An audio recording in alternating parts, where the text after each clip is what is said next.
আসন্ন আদিতমারি উপজেলা পরিষদ নির্বাচনের ভাইস চেয়ারম্যান পদপ্রার্থী কেন্দ্রীয় ছাত্রলীগের সাবেক ছাত্রনেতা, লালমাট জেলা ছাত্রলীগের সাবেক সহসভাপতি এবং রাজপথের সহযোদ্ধা বন্ধুবর আব্দুর রাজ্জাক আজকে একটি বিকল্প ধরনের একটি উদ্যোগ গ্রহণ করেছে। যে গরমে মানুষ এত অতিষ্ঠিত এবং আপনারা জানেন যে বিগত কিছুদিন থেকে যে আবহাওয়ার যে পরিবর্তন, তীব্র তাপদাহর কারণে মানুষ বাইরে হচ্ছে না। এমতো অবস্থায় তার একটি ব্যতিক্রমধর্মী উদ্যোগ যে শরবত পান করানো।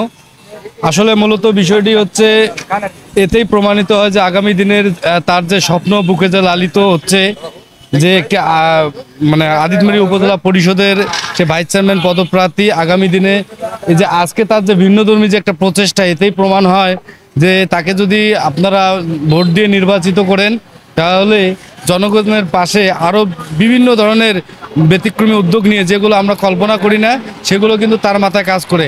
তীব্র তাপদাহের কারণে আজকে আমাদের এই ব্যতিক্রমী উদ্যোগ, রিক্সা, ভ্যান, অটো শ্রমিক সকলকে ঠান্ডা পানি, শরবত জাতীয় কিছু খাওয়ানোর জন্য আজকে উদ্যোগ নিয়েছি। আর আমি মেইনলি আদিতমারি উপজেলা ভাইস চেয়ারম্যান পদপ্রার্থী, সকলে দোয়া করবেন মানুষের পাশে থাকতে পারি, কাজ করতে পারি। এই কারণে এই উদ্যোগগুলো ধারাবাহিক রাখতে এবং আজকে সাপটিবি দিয়ে শুরু করছি, আগামীতে যেন সকল জায়গায় আদিতমারি উপজেলার সবখানেই এই উদ্যোগ অব্যাহত থাকে, এই কামনায়। কারাতে ও জুজুৎসু শিখুন, নিজেকে আত্মবিশ্বাসী ও লড়াকু হিসেবে গড়ে তুলুন। ভর্তি হতে যোগাযোগ করুন শেখ কামাল স্টেডিয়াম, লালমনিরহাট।